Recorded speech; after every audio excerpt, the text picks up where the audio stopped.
Hey everybody, this is Kelton, and I just finished reading the Old Testament recently, and it's amazing. Wow.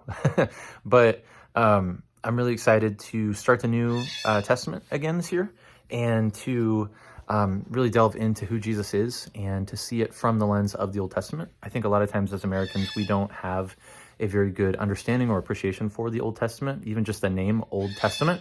That's not actually in the Bible. And it gives us this sense of the Old Testament is old, it's outdated, it's been updated or replaced by the New Testament, and therefore we don't really need to know about the Old Testament. And in fact, I think a better name for the Old Testament would be either the First Testament or the Elder Testament, because then the New Testament, the Second Testament, is what is built on top of the foundation laid by the First Testament. And so we have this Messiah that ever since the very beginning, chapter 3 of the Bible, has been promised, right? So Adam and Eve are in the garden and they sin, and yet in the middle of their judgment that God gives them and the consequences of their sin, he promises that there is going to be a seed of the woman, this seed that would come from a woman, not from a man, the only time in human history where this happens, and that he would crush the serpent, the one that caused evil to enter into the world. And so with that, we would see a reversal and an overturning of everything evil. And that's what the whole Old Testament is setting the stage for, is this expectation of this Messiah. And even seeing in the Jewish Tanakh is what they call it, the Torah, the Nevi'im, and the Ketuvim, the Torah, the prophets, and the writings. I might do a video about that sometime.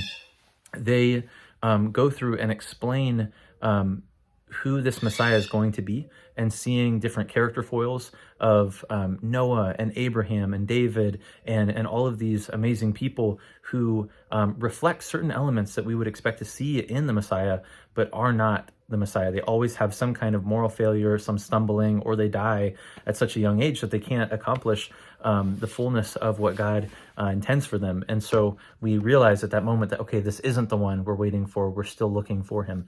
And when we get to the New Testament, the page opens with, here he is.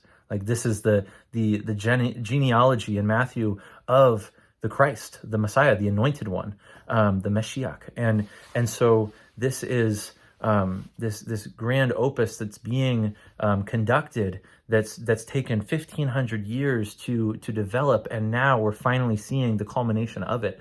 And even today, 2,000 years after that, 3,500 years from the beginning of the Bible, we see that we're still waiting for these promises to be fulfilled, and yet also living in the fulfillment of many of these promises. And so I'm really excited to be going through the New Testament now, and to really focus on reading it from, like I said, the Jewish lens, looking at it from what is the Old Testament, how is the Old Testament kind of filling in and being expanded upon by what Jesus says and by what Paul and other apostles and writers in the New Testament have to say about it.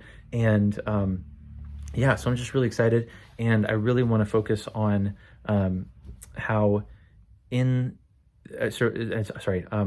Psalm 16, verse 11, it says that you make known to us the paths of life. In your presence, there's fullness of joy. At your right hand are pleasures forevermore. And if this, as we understand it, it's talking about the Lord, the Father. And so at his right hand, seated in heavenly places, is the Son, Jesus.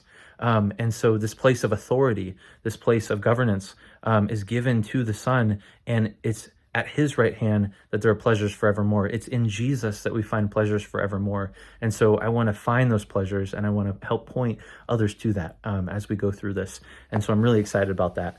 So I welcome you to join me on this journey of rediscovering everything that the Bible has to offer us, and being able to understand that in his presence, in Jesus's presence, there is fullness of joy, but not just joy, but of life and hope and true prosperity as defined by Jesus, and so many other amazing things. And so I can't wait to begin this journey with you guys.